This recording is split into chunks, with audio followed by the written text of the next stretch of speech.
ছোৱালী পঢ়ি থকা চৰকাৰী স্কুল বন্ধ কৰি আপোনালোকৰ যুৱকৰ ভৱিষ্যত ধ্বংস কৰা গাঁৱৰ ভিতৰত এতিয়া মদৰ দোকান খুলিবলৈ আৰম্ভ কৰিছে।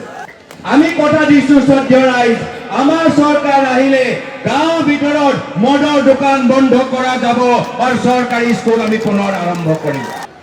যেতিয়ালৈকে হিমন্ত বিশ্ব শৰ্মা ডাঙৰীয়া অসমৰ মুখ্যমন্ত্ৰী হৈ থাকিব, অসমৰ ভিতৰত মাত্ৰ এগৰাকীহে মহিলা লখপতি বাইদেউ হৈ থাকিব, সেই বাইদেউগৰাকী এতিয়া দিছপুৰত থাকে।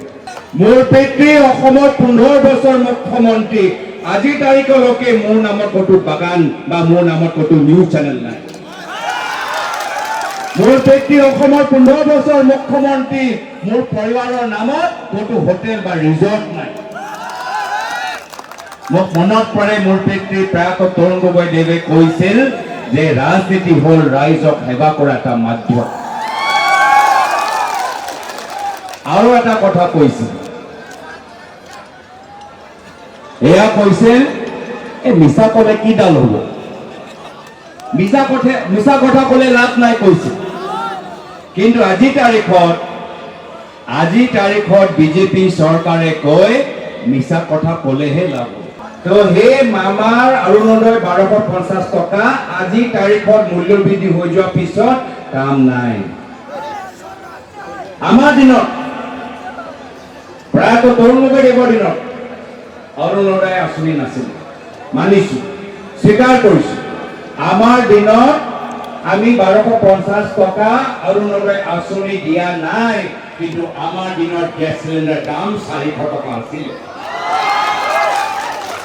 আমাৰ দিনত আমি অৰুণোদয় আঁচনি 1250 টকা দিয়া নাই, কিন্তু মাহৰ কাৰেণ্টৰ বিল আপোনালোকৰ 200 টকা আছিলে। আমাৰ দিনত আমি অৰুণোদয় আঁচনি দিয়া নাই, কিন্তু মিঠাতেলৰ দাম 50 টকা 60 টকা আছিলে। আমাৰ দিনত আমি অৰুণোদয় আঁচনি দিয়া নাই, কিন্তু আমাৰ দিনত পেট্ৰলৰ দাম 70 টকা আছিলে, আজি 100 টকা হৈ গৈছে।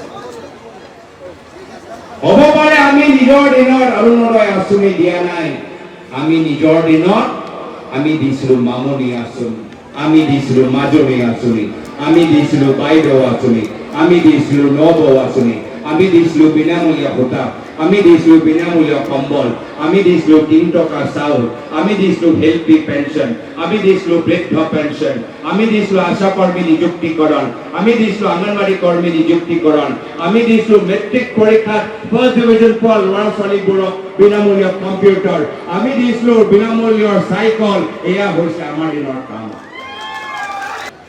যেতিয়ালৈকে হিমন্ত বিশ্ব শৰ্মা ডাঙৰীয়া অসমৰ মুখ্যমন্ত্ৰী হৈ থাকিব, অসমৰ ভিতৰত মাত্ৰ এগৰাকীহে মহিলা লখপতি বাইদেউ হৈ থাকিব, সেই বাইদেউগৰাকী এতিয়া দিছপুৰত থাকে। আপোনালোকে হ'ব নোৱাৰিব। যেতিয়ালৈকে হিমন্ত বিশ্ব শৰ্মা ডাঙৰীয়া অসমৰ মুখ্যমন্ত্ৰী হৈ থাকে, এগৰাকীহে বাইদেউ দিছপুৰত লখপতি বাইদেউ হ'ব পাৰে, যিগৰাকী বাইদেউ য'তেই চকু পৰে তাতে মাটি কিনিবলৈ ইচ্ছা কৰে। ক'ৰবাত বাগান দেখিছে, বাগান কিনিছে, ক'ৰবাত বিল্ডিং দেখিছে, বিল্ডিং কিনিছে। আপোনালোকৰ ঘৰত যদি চকু পৰে আপোনালোকৰ ঘৰখন কিনি ল'ব। এনেকুৱা এটা অৱস্থা। মিছলীয়া প্ৰচাৰ এই লখপতি বাইদেউ। আৰু এতিয়া আকৌ কি কৰিছে, মিছলীয়া ফৰ্মবোৰ বিতৰণ কৰিছে, ভুৱা অৰুণোদয় ফৰ্ম বিতৰণ কৰিছে। এয়া হৈছে বিজেপি চৰকাৰ।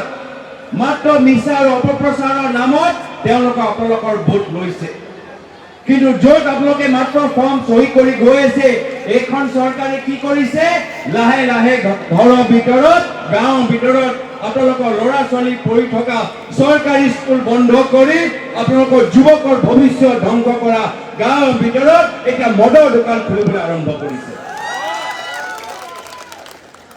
আমি কথা দিছো শ্ৰদ্ধেয় ৰাইজ, আমাৰ চৰকাৰ আহিলে গাঁৱৰ ভিতৰত মদৰ দোকান বন্ধ কৰা যাব আৰু চৰকাৰী স্কুল আমি পুনৰ আৰম্ভ কৰিম।